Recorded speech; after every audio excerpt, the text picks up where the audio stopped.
For centuries, stories of a great flood have echoed through time. From Noah in the Near East to Utnapishtim in Sumer and Manu in India, nearly every ancient culture remembers a moment when the seas rose and erased almost everything. For generations, these stories were seen as myth, the imagination of early people trying to explain the power of nature. But modern science now suggests that something real may have happened about 12,000 years ago, an event so sudden and destructive that it could have inspired every legend of a world swallowed by the sea. If there truly was a great flood, what could have caused it? Around that time, sea levels rose sharply, glaciers melted away, global temperatures shifted within a single lifetime. Something immense must have thrown the planet's balance into chaos. Some scientists believe it began when enormous glacial lakes collapsed, releasing trillions of gallons of fresh water into the Atlantic Ocean, disrupting the currents that regulate Earth's climate. Others think it started in the sky, when a comet or asteroid exploded in the atmosphere, setting wildfires across continents and melting the ice almost instantly. Whatever the cause, the results were devastating. Coastlines vanished, species disappeared. Early human societies were forced to begin again in a world forever changed. Tonight, we will follow the evidence hidden beneath the oceans, trapped in layers of ice and ash, to uncover what really caused the Great Flood 12,000 years ago, and how that moment reshaped the story of humanity itself. If this is your first time watching, and you enjoy exploring the mysteries of our past, be sure to like the video and subscribe, so you can join us for the next story. Before we begin, please tell me in the comments what time it is where you're watching from, and do you believe the Great Flood was real? What do you think might have caused it? Before the waters swept across the continents, the Earth had been calm for thousands of years. It was around 12,900 years ago, near the end of the last Great Ice Age. The cold that had gripped the world for so long was fading. Vast sheets of ice that had once buried the northern lands were melting, shrinking slowly under a warmer Sunday. For the first time in many ages, the land beneath them was beginning to breathe again. Forests began to spread into regions that had been frozen deserts. Grass grew across the open plains where glaciers once stood. Rivers formed as the meltwater ran down from the retreating ice, carving deep paths through the valleys. The air was still cool, but it carried a new softness. The planet was waking from a long, icy sleep. It was a time when the Earth seemed full of life and renewal. Mammoths wandered through wide meadows in massive herds. Saber-toothed cats moved quietly along the forest edges, waiting for the perfect moment to strike. The great short-faced bear, the most powerful predator of its time, stood over the plains of North America. Giant ground sloths pulled down branches from tall trees, and herds of bison and wild horses grazed under the endless northern sky. The Ice Age was not yet gone, but its hold on the world was slipping away. The climate was changing. After reaching its coldest point roughly 21,000 years earlier, Earth was warming steadily. Scientists now call that period the last glacial maximum, a time when ice sheets 2 miles thick covered much of the northern hemisphere. But by 12,900 years ago, temperatures had risen just enough for the glaciers to begin their long retreat. The change was slow and constant. Each year, the great ice walls melted a little more, releasing rivers that fed into growing lakes across the continents. Some of these lakes were enormous. In the heart of North America lay Lake Agassiz, a body of water larger than all the modern Great Lakes combined. To the west, Lake Missoula filled mountain valleys that today lie dry and open.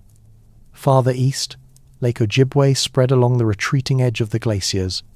Each was held back by natural walls of ice, silent and cold, separating unimaginable volumes of water from the sea. The world's coastlines looked very different from today. So much water was still trapped in glaciers that sea levels were hundreds of feet lower. Britain was still part of mainland Europe, joined by a wide green plain known today as Doggerland. In Southeast Asia, the lands of Indonesia and Malaysia were connected into one broad expanse called Sundaland. To the north, a dry land bridge linked Siberia to Alaska, allowing both animals and people to cross freely between continents. The world seemed larger then, wider, emptier, and full of open space. Humans had survived the long winter of the Ice Age, and were now learning to adapt to this new, warmer Earth. Across the continents, They lived differently but shared the same sense of renewal. In North America, the Clovis people hunted across the plains with finely crafted stone spear points, chipped with precision to slice through hide and bone. In Europe, the Magdalenian culture thrived in the valleys and forests, carving tools from bone and antler, and painting the walls of limestone caves with the animals that surrounded them: reindeer, horses, bison, and mammoths. Farther east, in the lands of the Middle East, the Natufians gathered wild grains near rivers and built the first simple houses of stone and clay. Humanity was changing. People were still hunters and gatherers, but they were beginning to settle, to build, to imagine permanence in a world that had once been defined by survival. To those who lived then, the planet must have seemed generous and stable. The ice retreated, the seasons returned, and the land provided what they needed. Herds were strong, rivers were full, and the forests stretched as far as the eye could see. The Cold Age was ending, and life, human and animal alike, was flourishing in the warmth that followed. The earth appeared peaceful, balanced, and dependable. But that balance was fragile. The great lakes that lined the edges of the ice grew larger each year, pressing harder against the frozen barriers that contained them. The glaciers melted faster each summer and refroze thinner each winter. Beneath the surface, rivers of meltwater cut tunnels through the ice, weakening it from below. The pressure built slowly and silently, unseen by the people who lived on the plains below. To them, nothing seemed unusual. The world around them was calm, the air clear, the seasons predictable. Yet beneath that calm, change was building. From above, the planet would have looked peaceful, green continents surrounded by blue oceans, the scars of ice slowly fading from its surface. But beneath the beauty, the natural systems that held the world together were shifting. The oceans were rising, the glaciers retreating, and the lakes swelling to their limits. Every degree of warming, every drop of meltwater, every shift in the wind was part of a larger pattern, one that was invisible but unstoppable. Still, for the people who lived through it, life went on as it always had. Hunters followed the herds across open plains. Families built fires along the riverbanks and watched the sparks drift into the cool night air. Children played near the forests, unaware that those forests would one day vanish. They told stories under the stars, believing that the world around them would stay the same forever. It is difficult to imagine that quiet age now.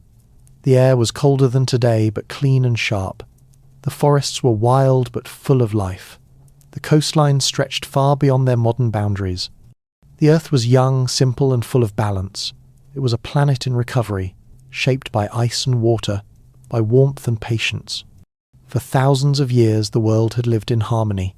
The ice, the seas, and the sky had found their rhythm. But within that rhythm, something was slowly shifting. The balance that had held the earth steady since the end of the last ice age was beginning to waver. No one living in that world could have known it, but the calm they had always known was not meant to last. Still listening, please give this video a like to support us. To understand what may have led to the Great Flood remembered in ancient traditions, it is necessary to return to a moment when the earth itself turned against its own warmth.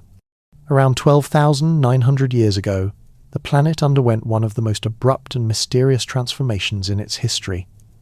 After thousands of years of gradual thawing, the world that had been softening from the Ice Age froze again. This event is known to science as the Younger Dryas, a short but powerful return to glacial conditions that changed the course of life on Earth. The signs of this sudden reversal are preserved deep within the ice of Greenland. Layers of snow and ancient air trapped in the ice reveal a story of collapse. Within only a few decades, temperatures in the northern hemisphere dropped by as much as 8 to 10 degrees Celsius. Dust and soot appear in large quantities, showing that the winds had strengthened and wildfires had spread across entire continents. The data suggests that the balance between ocean, atmosphere, and land broke down almost overnight. The Earth, which had been slowly emerging from the cold, suddenly fell back into it. The impact spread quickly. Across North America, Europe, and Asia, regions that had once been temperate became frozen and dry. Rainfall failed, rivers thinned, and forests began to die. The grasslands that had supported vast herds of animals turned pale and brittle under the frost. In the far north, snow that once melted each summer began to remain year after year, forming new ice that crept across valleys and hills. Glaciers advanced again, erasing the progress of thousands of years in less than a century. The change was catastrophic for the great animals of the late Ice Age. Mammoths and mastodons, which had roamed in enormous herds, vanished. Saber-toothed cats, giant ground sloths, and the massive short-faced bear disappeared as well. In Europe, the enormous deer with antlers broader than a man's reach fell silent. More than 30 species of large mammals went extinct within a few centuries. The ecosystems that had defined the late Pleistocene collapsed, leaving only traces of the giants that had once ruled them. For humans, the sudden cold brought hardship and displacement. In North America, the Clovis people had thrived for generations as skilled hunters, crafting beautiful stone points and following the migrations of the great herds. But as the animals vanished, so did their way of life. Their campsites grew fewer, their tools became rare, and eventually their culture disappeared from the archaeological record. Across the Atlantic, in the Middle East, the Natufians had begun to build permanent homes and harvest wild grains in one of the first steps toward farming. The Younger Dryas ended that experiment. As the air dried and the land turned to dust, crops failed, and people left the early villages they had built. In Europe and Asia, other hunter-gatherer communities faced the same struggle, watching their forests die and their rivers freeze as the cold deepened around them. The Younger Dryas lasted for roughly 1,200 years. During that time, glaciers advanced once more across the northern hemisphere, and deserts expanded in the south. The sea level rise that had begun after the Ice Age paused as new ice held water frozen on land. Dust storms swept across regions that had once been green. The Earth entered a period of stillness, as if the planet itself had stopped breathing. For the people who lived through it, life became a test of endurance. The warmth they had known seemed like a memory from another world. The cause of this sudden reversal remains one of the most enduring mysteries in climate science. The physical evidence shows that something powerful disrupted the Earth's systems, but the trigger itself is still unknown. What is certain is that the event was rapid, global, and transformative. The Younger Dryas revealed how fragile the planet's balance truly was. A difference of only a few degrees was enough to shift rainfall, destroy forests, and erase species that had survived for tens of thousands of years. When the long cold finally ended, the change was just as swift as its beginning. Around 11,600 years ago, temperatures rose again. The glaciers stopped advancing and began to retreat for the final time. Snow melted earlier each spring. Rivers returned, carrying torrents of meltwater through the valleys. The Earth moved from a frozen silence back into warmth. The Holocene epoch, the age in which all recorded human history would unfold, had begun. But the world that emerged was not the same. The great animals of the Ice Age were gone. Ecosystems had shifted, and coastlines had begun to move. The people who survived had adapted to centuries of cold, and their numbers were small. As the ice melted, enormous lakes formed along the edges of the retreating glaciers. These lakes held unimaginable volumes of fresh water behind fragile walls of ice and earth. When they broke, they released floods of extraordinary power. The end of the Younger Dryas marked not just the return of warmth, but also the beginning of chaos. Sea levels began to rise again, and the landscape changed with startling speed. Valleys that had once been plains filled with water. Rivers carved new paths to the sea. In the north, the melting glaciers left behind scars of erosion and ancient floodplains that can still be traced today.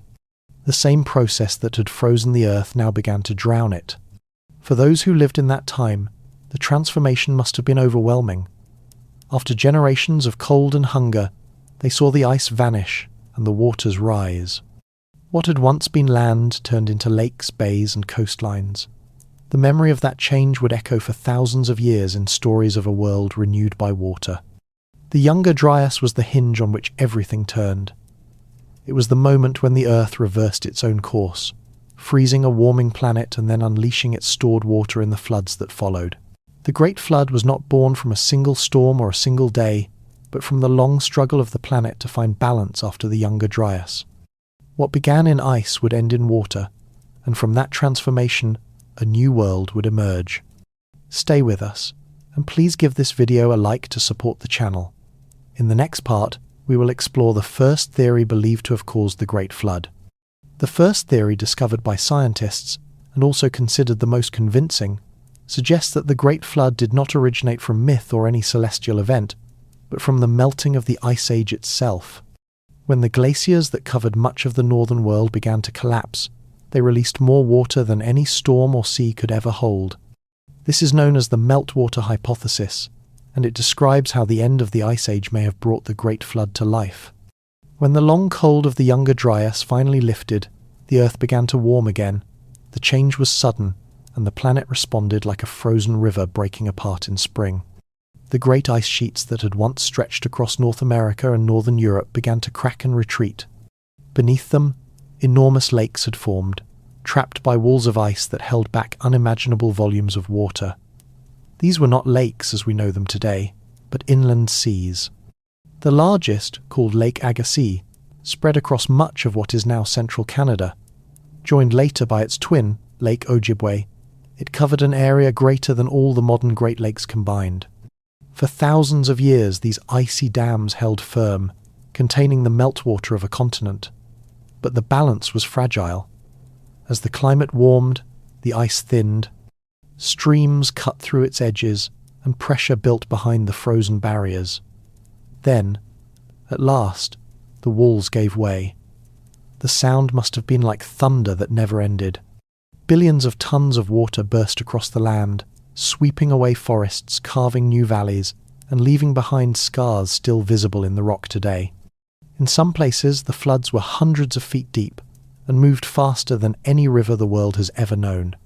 The torrents rushed north and east, racing toward the Atlantic. They carried with them mountains of rock and soil, scouring the landscape bare. When the water reached the ocean, it poured in with such force and volume that it began to change the planet's own heartbeat.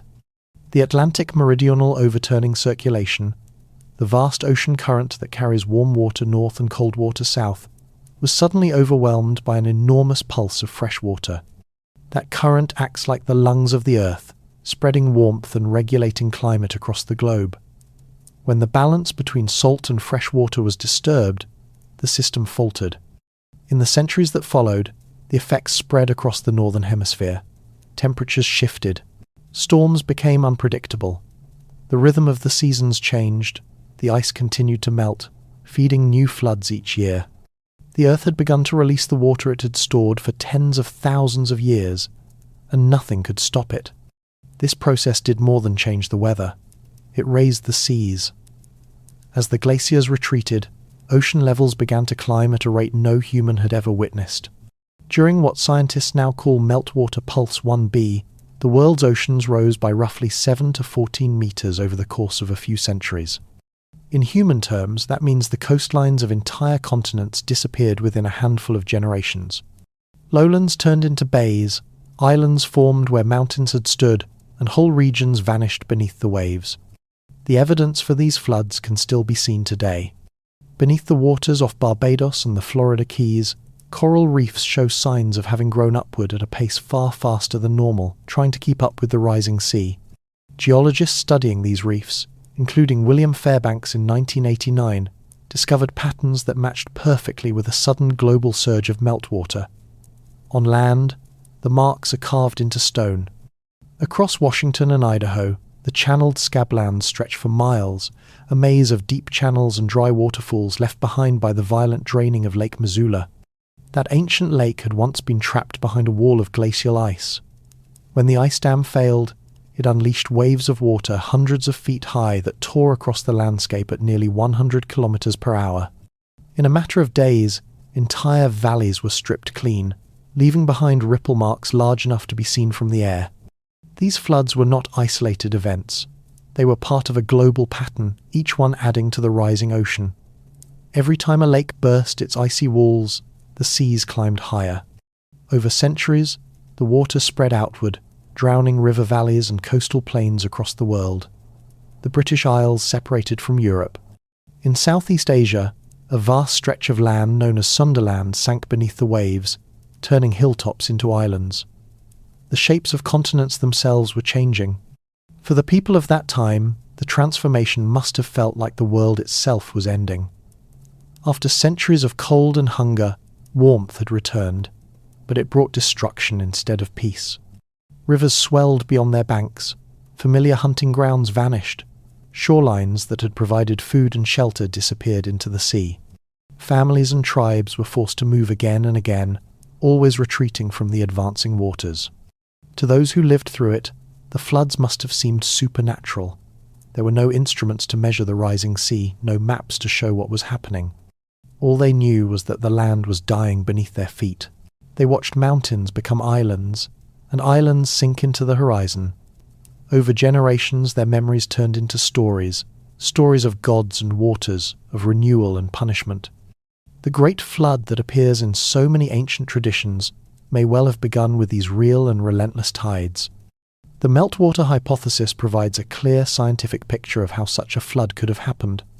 It shows that the Great Flood did not begin with a single storm or a single night of rain, but with the slow, unstoppable release of water from the heart of the planet's frozen north.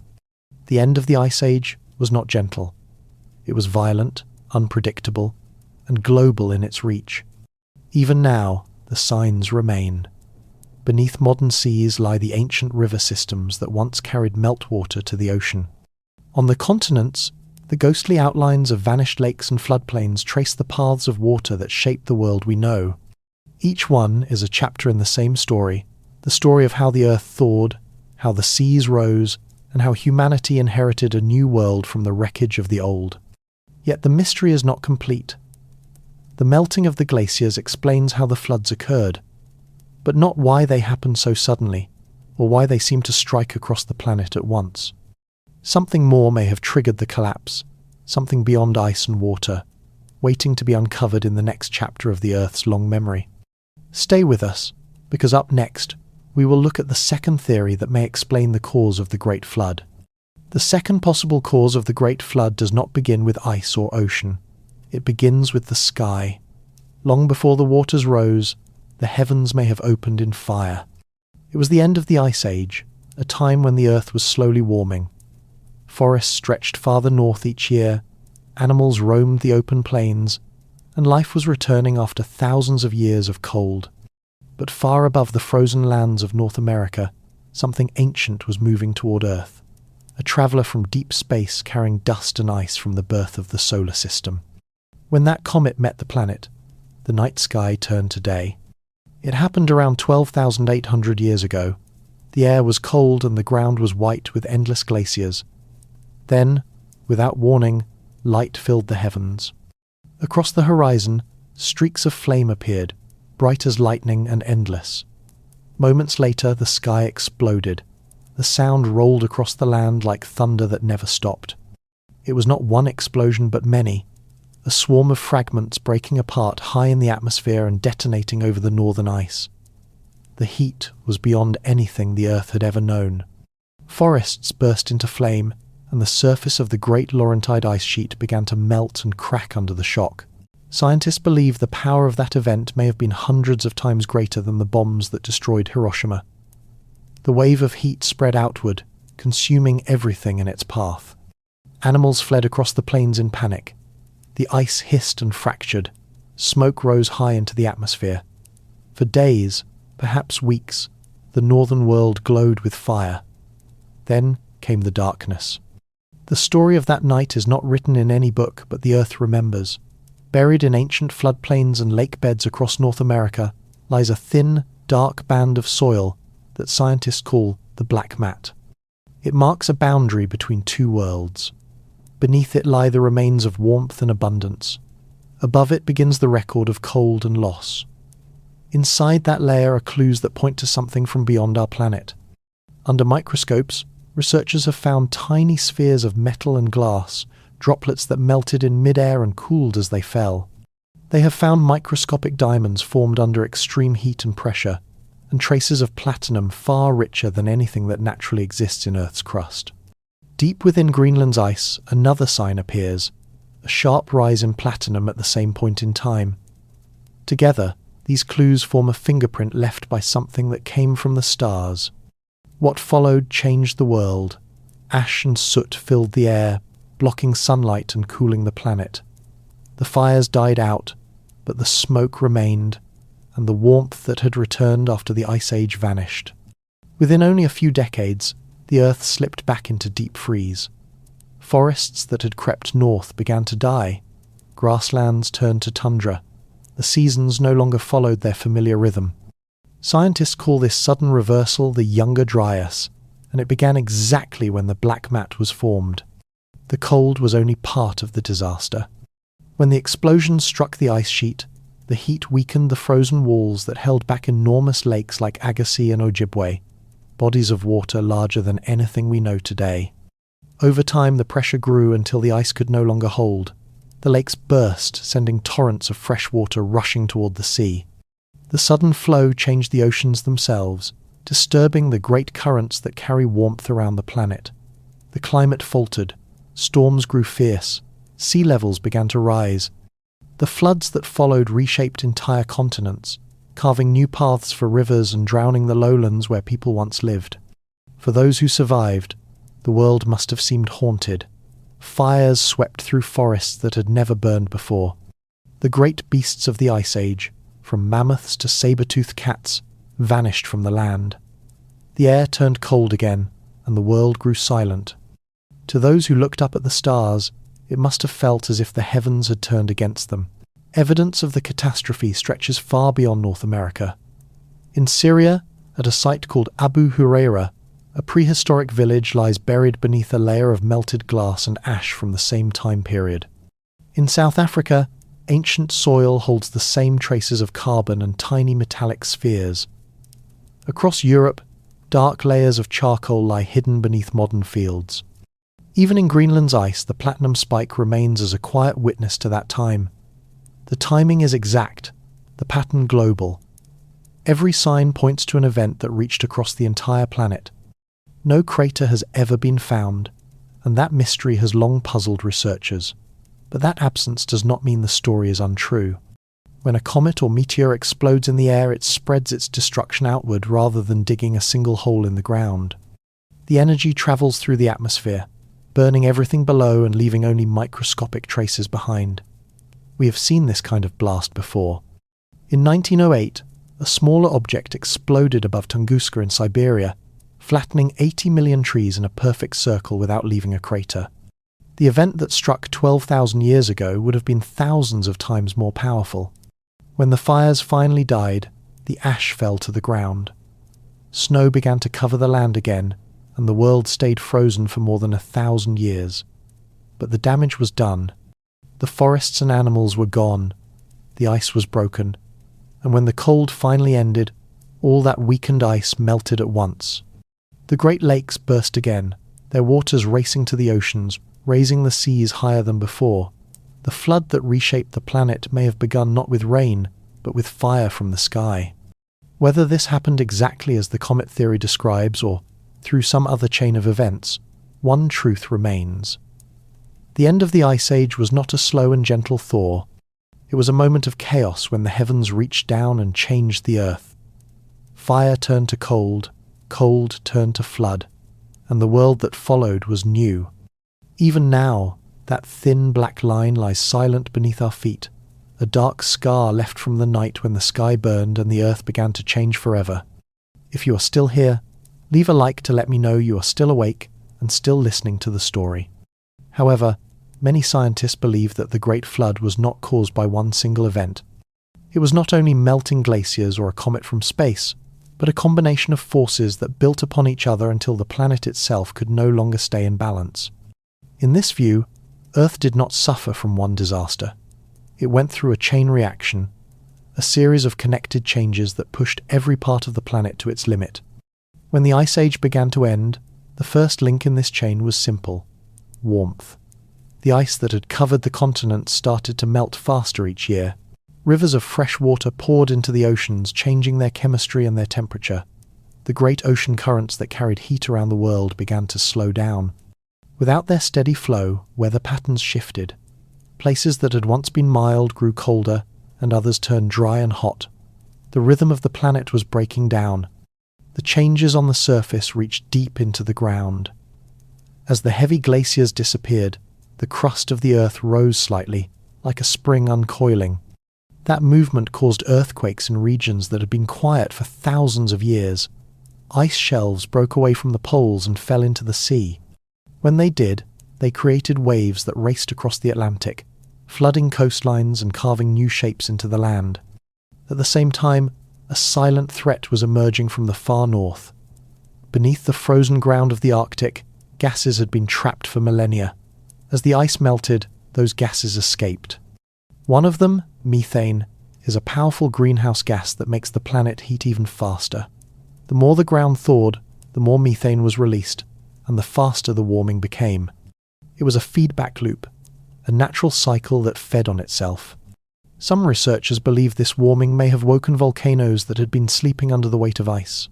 When glaciers melt, the pressure above the crust changes, and magma can rise more easily.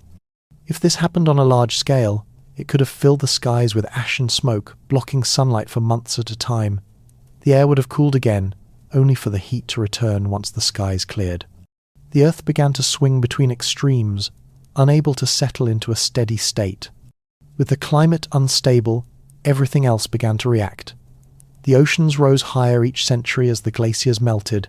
Rainfall patterns shifted, storms grew stronger. In the north, massive icebergs drifted into warmer seas, melting quickly and adding to the rising water.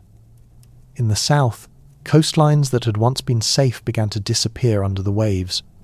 It was during this time that the world's geography began to change forever. Sea levels rose more than 100 meters in only a few thousand years. Vast regions of land that had once supported people and animals were swallowed by the sea. The broad plain of Doggerland, which had connected Britain to mainland Europe, sank beneath the North Sea. In Southeast Asia, the great landmass known as Sunderland was drowned, leaving only islands behind. Across the globe, rivers found new paths, and continents took on the shapes we recognize today. For those who lived through it, the transformation must have been overwhelming. Generations of people watched as their world vanished piece by piece. Rivers that had once been calm grew wild.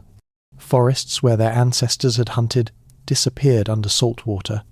The stars above stayed the same, but the land beneath them was no longer familiar. Families would have been forced to move again and again, always following the retreating shorelines, always searching for dry ground. The planet was not silent during this time. Earthquakes continued to shake the land. Some scientists believe that huge sections of glacial ice may have slipped suddenly into the sea, creating massive tsunamis that swept across the North Atlantic. Others suggest that undersea landslides, triggered by the shifting crust, may have sent waves racing toward distant shores. Each new disaster added to the chaos, building a picture of a world that was constantly in motion. Every part of the planet seemed to react to the others. The warming released gas, the gas increased the heat melted the ice changed the oceans, and the oceans changed the weather. Once the chain began, there was no stopping it. The Earth was running through a natural cycle of cause and effect, one that ended only when the planet found a new balance. When the chaos finally began to calm, the sea had reached its new height. The glaciers had retreated to the poles, and the land had taken on its modern form. The Great Flood was over, but its mark remained everywhere. New rivers cut through the valleys, fresh soil settled across the plains, forests grew again where ice had once stood. The world had changed, but life endured. For the people who survived, the memories of what they had seen were passed down through generations. They spoke of fire in the sky, of water that rose without end, and of a world washed clean. Over time, those memories became stories of gods, of creation, of punishment and renewal. Modern science describes those same events in different words, but the heart of the story is the same. It tells of a time when the earth lost its balance and then found it again. The Great Flood, in this sense, was not a single moment of destruction, but a long transformation. It was a chain of natural reactions that began with the melting of ice and ended with the birth of a new world. When the seas finally stopped rising and the storms grew quiet, humanity started over. The people who came after would build their lives along the new coastlines and tell stories about the flood that had changed everything. When the waters finally began to settle, the world that emerged was no longer the one that had come before. The coastlines had shifted. Valleys had become seas. Mountains that once watched over green plains now stood like islands in an unfamiliar ocean. The Great Flood, whatever its cause, had left a planet transformed. But the greatest changes were not only carved into the earth, they were written into the memory of humankind. For those who survived, life was fragile but possible. They built shelters along new rivers and learned to read a landscape they no longer recognized. The air was cooler, the forests younger, the seasons strange. Yet slowly, the rhythm of life returned.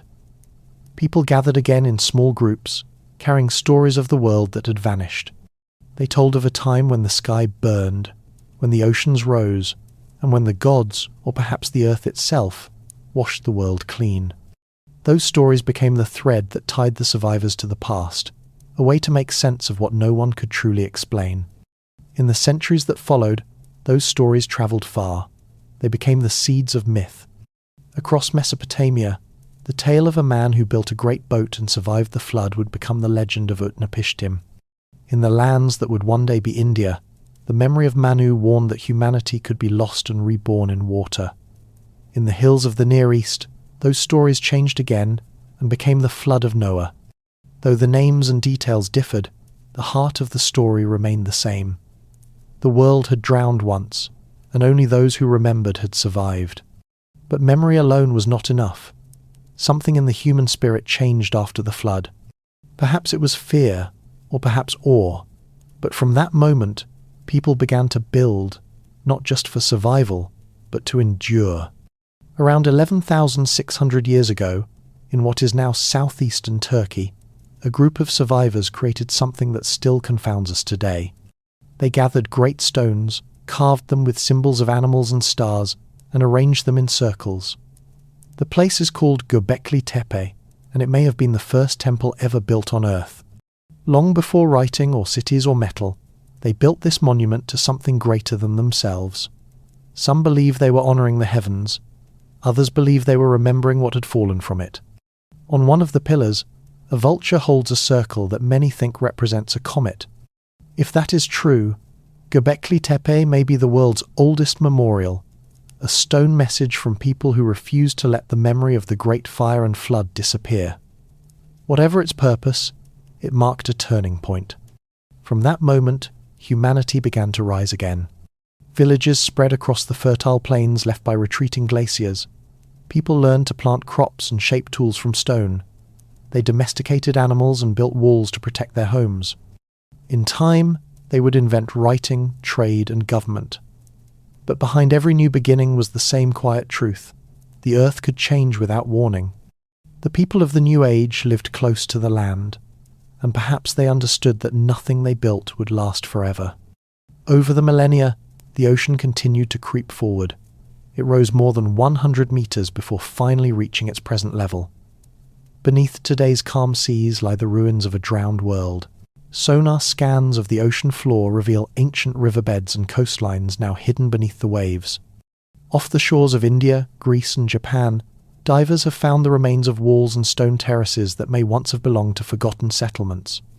We may never know their names, but their presence whispers of a civilization older than history, one that watched the flood come and could not stop it. Even now, those stories still speak to something deep within us. The Great Flood is not only a tale of destruction, it is a mirror. It reminds us how easily the balance of the earth can shift, and how quickly life can change.